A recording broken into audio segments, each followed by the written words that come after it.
Hello दोस्तों, नमस्कार। आप सभी का स्वागत है आपके अपने यूट्यूब चैनल एक्सेस एकेडमी पर। दोस्तों, आप सभी की आगामी परीक्षाओं को ध्यान में रखते हुए प्रस्तुत है एग्जाम टाइम सीरीज, जिसमें हम राजनीति विज्ञान या नागरिक शास्त्र के सभी टॉपिक्स को रिवीजन के रूप में चैप्टर वाइज पढ़ेंगे, जो आप सभी की आगामी परीक्षाओं जैसे TGT, PGT, LT grade, GIC प्रवक्ता, government degree college, assistant professor, Kendriya Vidyalaya संगठन, DSSB और यूजीसी नेट जेआरएफ परीक्षाओं के लिए बहुत ही उपयोगी है। दोस्तों, आज की इस वीडियो में हम पढ़ने वाले हैं संप्रभुता के अर्थ, परिभाषा, विशेषताएं और संप्रभुता के सभी सिद्धांतों के बारे में। तो वीडियो में आगे बढ़ने से पहले छोटी सी रिक्वेस्ट है कि प्लीज वीडियो को लाइक करें, दोस्तों में शेयर करें और चैनल को सब्सक्राइब कर लें आगे की तैयारी फ्री ऑफ कॉस्ट जारी रखने के लिए। तो आइए शुरू करते हैं आज का वीडियो और देख लेते हैं संप्रभुता से जुड़े हुए सभी महत्वपूर्ण बिंदुओं को। दोस्तों, देखते हैं आज के टॉपिक्स को। तो डॉक्टर आशीर्वादम के अनुसार संप्रभुता राजनीति शास्त्र की सबसे महत्वपूर्ण धारणाओं में से एक है, पर यह भी सच है कि राजनीतिक शास्त्र के और किसी शब्द पर इतना अधिक विवाद और भ्रम पैदा नहीं हुआ जितना इस शब्द पर हुआ है। संप्रभुता शब्द का उपयोग कई तरह से होता है और इन उपयोगों के बीच स्पष्ट भेद भी नहीं किया जा सकता है। आगे बात करते हैं संप्रभुता के शाब्दिक अर्थ को लेकर के। तो संप्रभुता का अंग्रेजी शब्द सॉवरेनिटी अर्थात संप्रभुता शब्द अंग्रेजी भाषा के शब्द सॉवरेनिटी का हिंदी रूपांतरण है और सॉवरेनिटी शब्द लैटिन भाषा के सुप्रेनस शब्द से बना है, जिसका अर्थ होता है श्रेष्ठ या सबसे ऊपर। आंतरिक क्षेत्र में संप्रभुता के विचार का यह अर्थ है कि राज्य अपने नियंत्रण के अधीन क्षेत्र में सर्वोच्च सत्ताधारी है। संप्रभुता अपने अधीन संपूर्ण प्रदेश के लिए कानून बनाने और उसे लागू करने के बारे में अंतिम शक्ति का द्योतक है।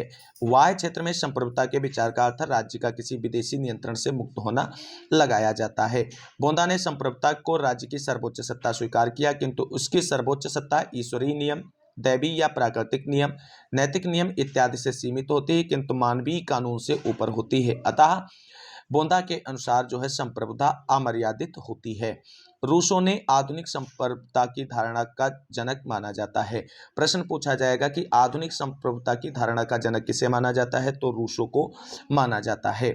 अगला प्रश्न है पॉइंट है संप्रभुता की प्रमुख परिभाषाएं। तो बोंदा ने संप्रभुता की परिभाषा को स्पष्ट करते हुए लिखा है कि संप्रभुता नागरिकों एवं प्रजाजनों के ऊपर वह सर्वोच्च सत्ता है जिसके ऊपर कानून का कोई प्रतिबंध नहीं है। ग्रोसियस कहते हैं कि संप्रभुता किसी व्यक्ति में निहित वह सर्वोच्च राजनीतिक शक्ति है जिसके कार्यों के ऊपर किसी दूसरे का नियंत्रण नहीं होता है। वहीं बिलोबी महोदय कहते हैं कि संप्रभुता राज्य की सर्वोच्च इच्छा है। बहुत ही इंपॉर्टेंट है और बार बार परीक्षाओं में पूछा गया है। आगे देखते हैं बर्गेस के अनुसार संप्रभुता की परिभाषा क्या है। तो बर्गेस महोदय कहते हैं कि संप्रभुता व्यक्तिगत प्रजाजनों तथा उनके समस्त समुदायों के ऊपर राज्य की मौलिक, पूर्ण तथा असीमित शक्ति है। वहीं गार्नर कहते हैं संप्रभुता राज्य का वह गुण है जिससे वह कानूनी दृष्टि से केवल अपनी इच्छा से आबद्ध रहता है, किसी अन्य की इच्छा से नहीं। कोई भी अन्य ताकत उसकी शक्ति को सीमित नहीं कर सकती है।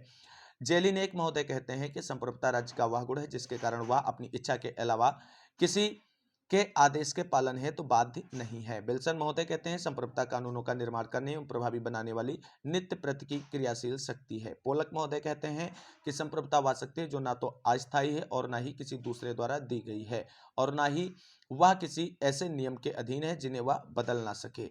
अब बात करते हैं संप्रभुता की प्रमुख विशेषताओं के बारे में। संप्रभुता की पहली प्रमुख विशेषता आती है पूर्णता। संप्रभुता एक पूर्ण तथा असीम शक्ति है। वह अन्य किसी शक्ति पर आधारित नहीं है। राज्य के भीतर सभी व्यक्ति और उनके समूह उस प्रभु सत्ताधारी के अधीन होते हैं। राज्य के बाहर भी प्रभु सत्ताधारी को अपने राज्य के संदर्भ में सर्वोच्च माना जाता है। अगली विशेषता के अंतर्गत बात करते हैं। अगली संप्रभुता की विशेषता है सार्वभौमिकता। संप्रभुता राज्य के भीतर सभी व्यक्तियों, संस्थाओं और अन्य वस्तुओं में सर्वोच्च होती है।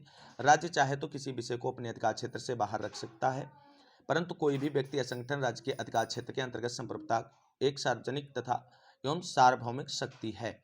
वहीं अगली विशेषता जो है वो अदेयता अर्थात संप्रभुता अखंड एवं असीम होती है, अतः इसे किसी को दिया नहीं जा सकता है। यदि संप्रभुता संपन्न राज्य अपनी संप्रभुता को किसी और राज्य को सौंपना चाहे तो उसका अस्तित्व मिट जाएगा। स्थायित्व के अगली विशेषता है स्थायित्व। जैसे राज्य स्थायी होता है उसी प्रकार प्रभुसत्ता भी स्थायी होती है। जब तक राज्य का अस्तित्व रहता है तब तक संप्रभुता भी रहती है। दोनों को पृथक पृथक नहीं किया जा सकता है। अगला अगली विशेषता है अविभाज्यता। प्रभुसत्ता पूर्ण एवं सर्वव्यापक होती है, इसलिए इसे खंडित नहीं किया जा सकता है। यदि संप्रभुता खंडित होती है तो राज्य भी खंड खंड हो जाता है। अब बात करते हैं संप्रभुता के प्रकारों की। तो संप्रभुता के प्रमुख प्रकार जो हैं वो इस प्रकार से हैं। एक है नाम मात्र की संप्रभुता, फिर है वास्तविक संप्रभुता, फिर है विधिक या कानूनी संप्रभुता, और उसके बाद है राजनीतिक संप्रभुता, और फिर है लोकप्रिय संप्रभुता। सबसे पहले बात कर लेते हैं नाम मात्र की संप्रभुता के बारे में, जिसे डी ज्यूरे भी कहा जाता है। संसदात्मक शासन प्रणाली में नाम मात्र का संप्रभु वह व्यक्ति होता है जिसके नाम से देश का शासन व प्रशासन चलाया जाता है, किंतु वह स्वयं कोई कार्य नहीं करता है। इसके श्रेष्ठ उदाहरण है भारत का राष्ट्रपति एवं ब्रिटेन में सम्राट या महारानी। अगली जो संप्रभुता का प्रकार है वो वास्तविक संप्रभुता है, जिसे डी फैक्टो के नाम से भी जाना जाता है। वास्तविक संप्रभुता वह है जो सैद्धांतिक शक्ति न रखते हुए भी वास्तविक शक्ति का उपयोग करता है, जैसे दूसरे के नाम से शासन करते हुए भी ब्रिटिश मंत्रिमंडल और भारत का प्रधानमंत्री वास्तविक संप्रभुता का उपयोग करता है। अगला विधिक संप्रभुता के अंतर्गत देखते हैं। विधिक संप्रभु वह होता है जिसे राज्य के कानून के तहत सर्वोच्च शक्ति प्रदान की जाती है, जिसके पास आदेश देने और आज्ञा पालन कराने का वैध अधिकार होता है। विधिक संप्रभु राज्य में कानून निर्माण की और उसे लागू करने की सर्वोच्च सत्ता अपने पास रखता है, जो उसे संविधान द्वारा प्रदत्त है, किंतु वह राजनीतिक संप्रभु के समक्ष महत्वहीन हो जाता है। आगे बात करते हैं राजनीतिक संप्रभुता के बारे में। तो संप्रभुता का वह स्वरूप जिसमें वास्तविक शक्ति उन सभी संस्थाओं, साधनों, प्रयासों आदि के योग में होती है जो संप्रभु के निर्णय लेने में प्रभावित करते हैं और जनमत तैयार करते हैं, उन्हें राजनीतिक संप्रभु कहते हैं। उदाहरण अगर देखें राजनीतिक संप्रभु के, तो जनता यानी मतदाता, राजनीतिक दल, दबाव समूह, समाचार पत्र और जनसभाएं। नोट पॉइंट देख लेते हैं। विधिक संप्रभुता एवं राजनीतिक संप्रभुता के बीच सबसे पहले भेद एवी डाइसी ने 19वीं शताब्दी में प्रस्तुत किया था। तो यहाँ से पॉइंट बन सकता है आप सभी के एग्जाम के लिए कि विधिक संप्रभुता और राजनीतिक संप्रभुता के बीच डिफरेंस किसने इंगित किया था, तो वो आपका हो जाएगा एवी डाइसी। कब किया था? 19वीं शताब्दी में। आगे देखते हैं दोस्तों। अब बात करते हैं डाइसी के अनुसार वैध संप्रभुता कानून बनाने वाली शक्ति है जो अन्य किसी भी कानून या विधि से मर्यादित नहीं होती है। और एबी डाइसी के अनुसार वैध संप्रभुता के पीछे एक दूसरी संप्रभुता होती है जिसका स्वरूप असंगठित होता है और इसमें राज्य की इच्छा को वैध स्वरूप में व्यक्त करने की क्षमता नहीं होती है, फिर भी उसके सम्मुख विधिक संप्रभुता को झुकना पड़ता है, वह है राजनीतिक संप्रभुता। प्रत्यक्ष प्रजातंत्र में राजनीतिक संप्रभु और वैधानिक संप्रभु में कोई अंतर नहीं होता है और प्रतिनिधित्वात्मक लोकतंत्र में राजनीतिक संप्रभु और वैधानिक संप्रभु में स्पष्ट अंतर पाया जाता है। राजनीतिक संप्रभुता कानूनी यानी विधिक संप्रभुता को निर्देशित करती है और वैधानिक संप्रभुता पर नियंत्रण रखने वाली संप्रभुता राजनीतिक संप्रभुता ही है। आगे बात करते हैं लोकप्रिय संप्रभुता। लोकप्रिय संप्रभुता का जनक रूसो को माना जाता है। यहां से ये क्वेश्चन आपके लिए बन सकता है कि लोकप्रिय संप्रभुता का जनक किसे माना जाता है। तो लोकप्रिय संप्रभुता का जनक रूसो को माना जाता है। लोकप्रिय संप्रभुता संप्रभुता का वह स्वरूप है जिसमें वास्तविक शक्ति आम जनता के हाथों में निहित होती है। आम जनता उसका प्रयोग मत के माध्यम से करती है, अपने प्रतिनिधियों के माध्यम से शासन और प्रशासन में सहभागिता सुनिश्चित करती है। और लोकप्रिय संप्रभुता की अवधारणा उतनी ही पुरानी है जितना कि लोकतंत्र। शासन की अंतिम शक्ति राज्य की जनता में निहित होती है। अब कुछ इंपॉर्टेंट पॉइंट्स हैं जिन पे नजर डालते हैं। तो लोकतंत्र का पिता किसे कहा जाता है? रूसो को कहा जाता है। प्रत्यक्ष प्रजातंत्र का पिता भी रूसो को कहा जाता है। ऑस्टिन ने संप्रभुता का निवास एक निश्चित श्रेष्ठ मानों में माना है। अब बात करते हैं विधिसम्मत और तथ्यसम्मत संप्रभुता के बारे में। तथ्यसम्मत संप्रभुता वह होती है जिसका अनुभव संप्रभु, जनता या शासक वास्तव में किया करते हैं। इसके विपरीत वैध संप्रभुता वह है जो कानूनी मर्यादा के अंदर मान्य होती है। सामान्यतः दोनों प्रकार की संप्रभुताएं एक दूसरे में मिश्रित रहती हैं। विधिसम्मत संप्रभु तथ्य सम्मत संप्रभु भी हो सकती हैं। लॉर्ड ब्राइस के अनुसार एक व्यक्ति अथवा कुछ व्यक्तियों का वह समूह जो अपनी इच्छा अथवा सबकी इच्छा को कार्यान्वित कर सकता है, चाहे वह वैध हो अथवा अवैध, यथार्थ शासक है। संक्षेप में तथ्य सम्मत संप्रभु है जिनका वस्तुतः आज्ञा पालन किया जाता है। अब बात करते हैं संप्रभुता के प्रमुख सिद्धांतों के बारे में। तो संप्रभुता के जो प्रमुख सिद्धांत हैं, पहला है अमर्यादित संप्रभुता का सिद्धांत, दूसरा है मर्यादित संप्रभुता का सिद्धांत, तीसरा है लोकप्रिय संप्रभुता का सिद्धांत और चौथा है बहुलवादी संप्रभुता का सिद्धांत। तो अमर्यादित संप्रभुता के सिद्धांत का प्रतिपादन जीन बोंदा ने किया है, मर्यादित संप्रभुता के सिद्धांत का प्रतिपादन जॉन लॉक ने किया है और लोकप्रिय संप्रभुता का प्रतिपादन रूसो ने किया है और बहुलवादी संप्रभुता के सिद्धांत का प्रतिपादन गियर्क और मेटलैंड महोदय ने किया है। अब इन सभी के बारे में विस्तार पूर्वक पढ़ने वाले हैं। सबसे पहले बात कर लेते हैं अमर्यादित संप्रभुता के सिद्धांत के बारे में।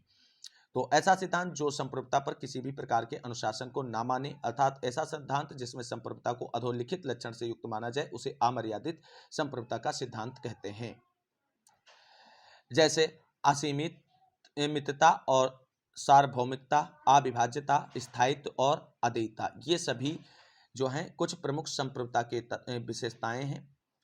और बोंदा कहते हैं कि संप्रभुता वह सर्वोच्च सत्ता है जो विधि का निर्माता है और जिसके आदेशों का पालन राज्य में निवास करने वाले सभी व्यक्ति, संगठन और संस्थाएं करती हैं। संप्रभुता अविभाज्य, अदेय, असीमित और शाश्वत है, किंतु ईश्वरीय शक्ति, दैवी शक्ति, प्राकृतिक शक्ति, नैतिक शक्ति इत्यादि से सीमित है। संप्रभुता मानव निर्मित कानून से ऊपर है, अतः वह अमर्यादित है। वहीं हाब्स महोदय कहते हैं, हाब्स ने अमर्यादित संप्रभुता को वास्तविक स्वरूप में प्रतिपादित किया है। लेवियाथन जैसा महाशासक ईश्वरीय नियम, प्राकृतिक, नैतिक और मानवीय नियम इत्यादि से ऊपर है, अतः वह अमर्यादित है और संप्रभु का आदेशी कानून है। वहीं कहा गया है तलवारों के बिना संविधाएं केवल शब्द मात्र हैं। ये सारी स्टेटमेंट किसके हैं? हाब्स महोदय के हैं, ध्यान रखना है। प्रजाजनों का एकमात्र उद्देश्य संप्रभु शासक के आदेशों का पालन करना, किसी भी परिस्थिति में उल्लंघन नहीं करना। केवल आत्मरक्षा के अधिकार के लिए संप्रभु शासक के आदेशों का उल्लंघन किया जा सकता है। वहीं बेंथम महोदय जो हैं अमर्यादित सिद्धांत का समर्थन करते हुए कहते हैं कि बेंथम ने भी उपयोगितावादी सिद्धांत के आधार पर निरंकुश संप्रभुता का प्रतिपादन किया है। अधिकतम व्यक्तियों का अधिकतम सुखी संप्रभु शक्ति का आधार है और 18वीं शताब्दी के उत्तरार्ध में संप्रभुता असीम, अदेय, अविभाज्य सर्वोच्च सत्ता है, किंतु वह उपयोगिता से मर्यादित है। अब कुछ इंपॉर्टेंट पॉइंट पर नजर डाल लेते हैं। बेंथम को उपयोगितावाद का पिता या जनक कहा जाता है। बेंथम दार्शनिक उग्रवादी विचारक थे और आप सभी लोग जानते हैं महात्मा गांधी भी दार्शनिक जो है अराजकतावादी विचारक माने जाते हैं। बेंथम प्राकृतिक अधिकार को मानसिक कल्पना, कहावतें एवं भ्रम मानता है। प्राकृतिक अधिकार का सबसे प्रखर समर्थक रूसो को माना जाता है। अब बात करते हैं जॉन ऑस्टिन, जिनका नाम भी संप्रभुता के सिद्धांतों के साथ जुड़ा हुआ है। ऑस्टिन 19वीं शताब्दी का विचारक है और ऑस्टिन कानूनी संप्रभुता का प्रतिपादक है। ऑस्टिन प्रथम विचारक है जिसने संप्रभुता के कानूनी स्वरूप को परिभाषित किया है। ऑस्टिन के अनुसार संप्रभुता का निवास एक निश्चित श्रेष्ठ मानव में होता है जो सबको आदेश तो देता है किंतु किसी के आदेश को नहीं स्वीकार करता है। ऑस्टिन एकलवादी संप्रभुता का प्रखर समर्थक है और ऑस्टिन कानून संप्रभु का आदेश मात्र है। अब बात करते हैं अमर्यादित संप्रभुता के सिद्धांत की। अमर्यादित के बाद बात करते हैं मर्यादित संप्रभुता के सिद्धांत की। तो मर्यादित संप्रभुता सिद्धांत का प्रतिपादक जॉन लॉक को माना जाता है। इस सिद्धांत के अनुसार संप्रभुता सीमित एवं मर्यादित होती है।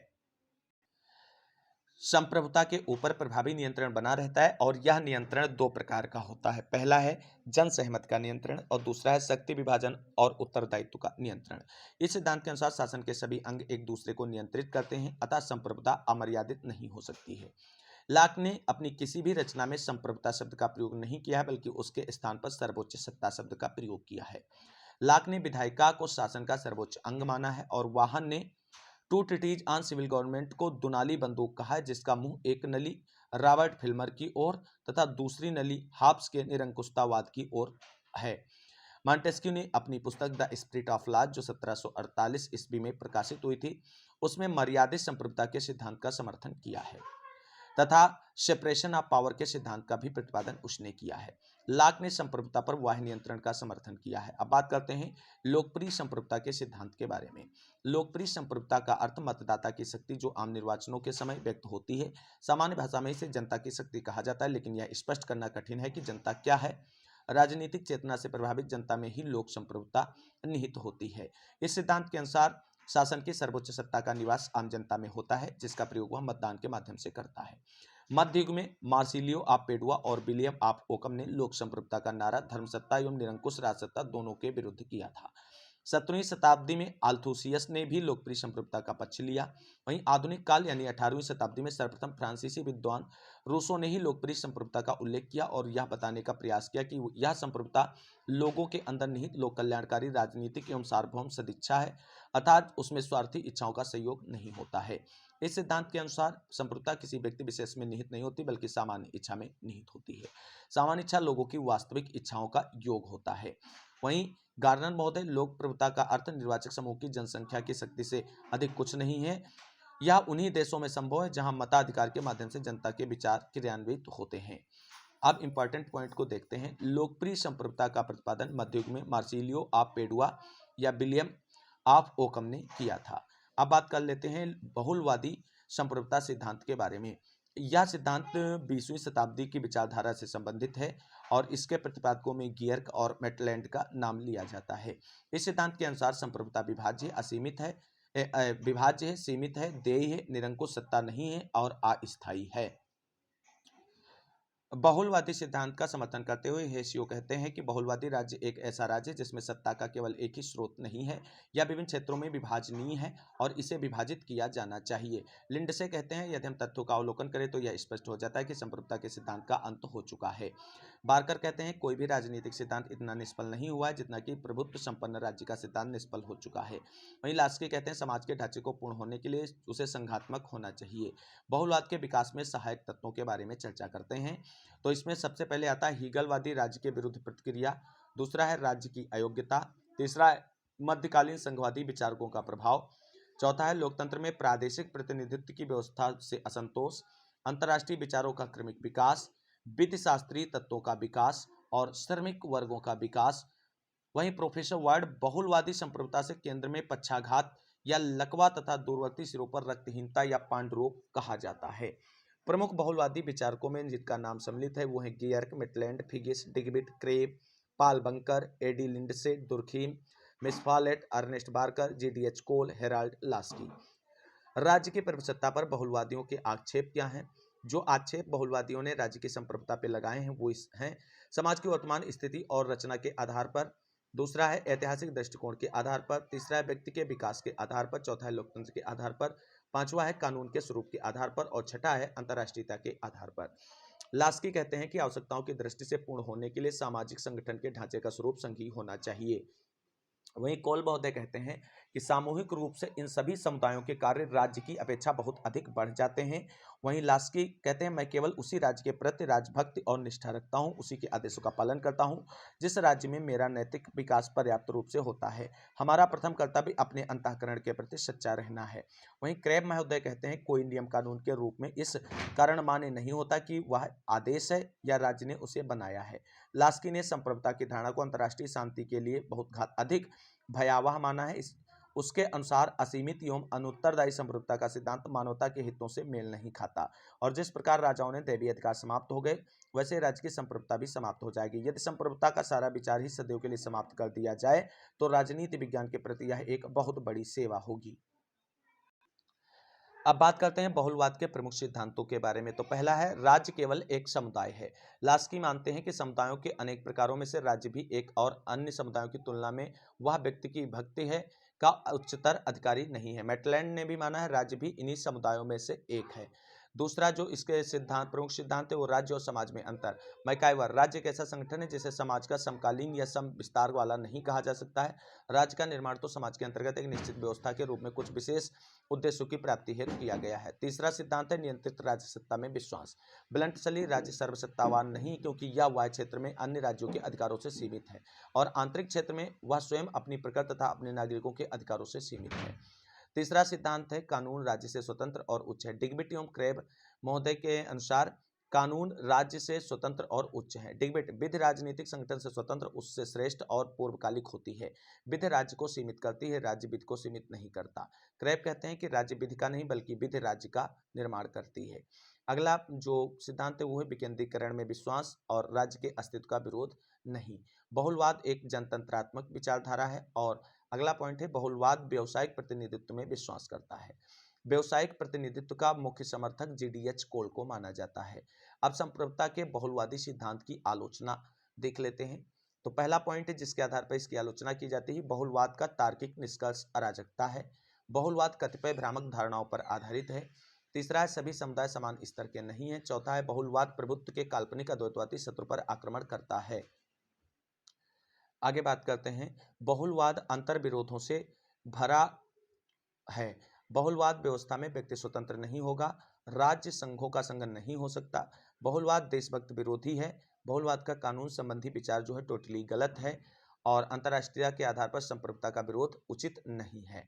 गिलक्राइस्ट महोदय कहते हैं कि यदि बहुलवाद को तार्किक निष्कर्ष तक ले जाया जाए तो इसका अर्थ होगा समाज का विघटन और शांति एवं व्यवस्था के स्थान पर विविध समुदायों द्वारा अपनी अपनी सर्वोच्चता स्थापित करने के लिए संघर्ष। प्रोफेसर गार्नर कहते हैं कि विभिन्न श्रेणियों व वर्गों को और एक दूसरे से प्रतियोगिता करने वाले समुदायों को उचित मर्यादा में रखने का कार्य करके राज्य एक महत्वपूर्ण सेवा करता है। उसके परस्पर विरोधी हितों का निपटारा करने और उसमें सामंजस्य स्थापित करने के लिए राज्य एक निर्णायक भूमिका अदा करता है। डॉक्टर आशीर्वादम कहते हैं, बहुलवादी जिस अद्वैतवादी शत्रु पर प्रहार करते हैं, बहुत को सीमा तक यह एक कल्पनात्मक जीव ही है। बारकर कहते हैं कि राज्य को जीवन की एक सामान्य तथा सर्वांगपूर्ण योजना के रूप में आवश्यक रूप से समुदायों के साथ अपने दूसरे समुदायों के तथा समुदायों के अपने सदस्यों के संबंधों में सामंजस्य स्थापित करना चाहिए। लास्की कहते हैं, कानूनी दृष्टि से कोई इसे अस्वीकार नहीं कर सकता कि प्रत्येक राज्य में कोई ऐसा अंग होता है जिसकी सत्ता असीम होती है और विभिन्न संस्थाओं में सत्कार सबसे महत्वपूर्ण है। मिस फॉलेट कहते हैं, राज्य को एकत्व का केंद्र मानते हैं और पाल बांकोर ने राज्य को राष्ट्रीय एकता तथा सामान्य हितों का एकमात्र प्रतिनिधि माना है। फिगिस कहते हैं, राज्य समाजों का समाज है और उसे समन्वय तथा एकीकरण की एजेंसी के रूप में विशिष्ट कार्य तथा उच्च सत्ता प्राप्त है। कोकर कहते हैं, यह बड़ा मनोरंजक अंतर्विरोध है। अपने सिद्धांतों के प्रतिपादन के समय प्रभुसत्ता का विरोध करते हैं और उसे राजनीति की शब्दावली तक से निकाल देना चाहते हैं। दूसरी ओर जब वे राज्य के वास्तविक संगठन का वर्णन करते हैं तो विवश होकर राज्य की सर्वोपर स्थिति और प्रभुसत्ता को स्वीकार करना पड़ता है।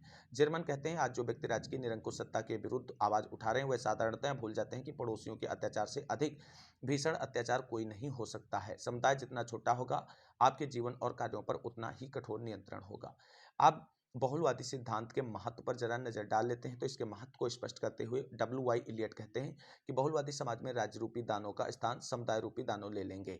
वहीं मिस फॉलेट कहते हैं कि राज्य का निर्माण समुदायों से नहीं हो सकता, क्योंकि एक या अनेक समुदाय मनुष्य की पूर्णता को अपने में नहीं सम्मिलित कर सकता और एक आदर्श राज्य व्यक्ति की पूर्णता की मांग करता है। मेरी नागरिकता एक व्यावसायिक संघ की सदस्यता से कहीं बड़ी वस्तु है। राजनीति में एक पूर्ण मनुष्य की आवश्यकता होती है। मेरी आत्मा का निवास राज्य में ही है। गैटिल कहते हैं, बहुलवाद कठोर और सैद्धांतिक विधानवादिता तथा ऑस्टिन के संप्रभुता के सिद्धांत के विरुद्ध एक सामयिक और स्वागत योग्य प्रतिक्रिया है। मैरियम तथा बर्न्स ने अपनी पुस्तक history of political thought in recent times में लिखा है कि बहुलवादियों के विरोध के बावजूद न तो राज्य के संप्रभुता के सिद्धांत का त्याग किया गया और न ही इसका त्याग किया जा सकता है। जॉर्ज सेबाइन कहते हैं, मैं यथासंभव एकलवादी होने का अधिकार सुरक्षित रखता हूं, किंतु जहां आवश्यक हो बहुलवादी बनने को तैयार हूं। तो दोस्तों, ये था आज का वीडियो जिसके अंतर्गत हमने राजनीति विज्ञान अर्थात नागरिक शास्त्र के एग्जाम टाइम सीरीज के अंतर्गत चौथा वीडियो आप सभी लोगों के लिए अपलोड किया है और इसमें संप्रभुता का अर्थ, परिभाषा, विशेषताएं और उसके प्रमुख सिद्धांतों के बारे में विस्तार पूर्वक डिस्कस किया है, जो आप सभी की आगामी परीक्षाओं की दृष्टि से बहुत ही उपयोगी और हेल्पफुल साबित होने वाला है। उम्मीद करते हैं एग्जाम टाइम सीरीज आप सभी की एग्जाम के लिए बेहतर साबित होने वाली है और आप सभी लोगों से निवेदन है कि वीडियो अगर अच्छी लगे तो दोस्तों में शेयर कर दें और वीडियो को लाइक करके चैनल को सब्सक्राइब कर लें, क्योंकि आपके लाइक करने से हमें मोटिवेशन मिलता है आप सभी लोगों के लिए किसी भी सीरीज को कंप्लीट करने का। क्योंकि हमने आप सभी लोगों के लिए थ्योरेटिकल क्लासेस शुरू की थी, बेहतर रिस्पांस आप सभी की तरफ से ना मिलने के कारण उसे बीच में रोक दिया गया है। अगर आप सभी लोग चाहेंगे तो आगे उसे शुरू कर देंगे। तो आज की वीडियो में हमने संप्रभुता से संबंधित सभी इंपॉर्टेंट पॉइंट को डिस्कस कर लिया है जो एग्जाम की दृष्टि से हेल्पफुल थे। तो उम्मीद करते हैं आप सभी को ये वीडियो अच्छा लगा होगा। आज की वीडियो में बस इतना ही। इस वीडियो को अंत तक देखने के लिए सभी साथियों को तहे दिल से शुक्रिया, बहुत बहुत धन्यवाद। अगली वीडियो में मिलते हैं नेक्स्ट टॉपिक के साथ। तब तक के लिए सभी साथियों को जय हिंद, जय भारत, वंदे मातरम। आप सभी साथियों का दिन बेहतर हो।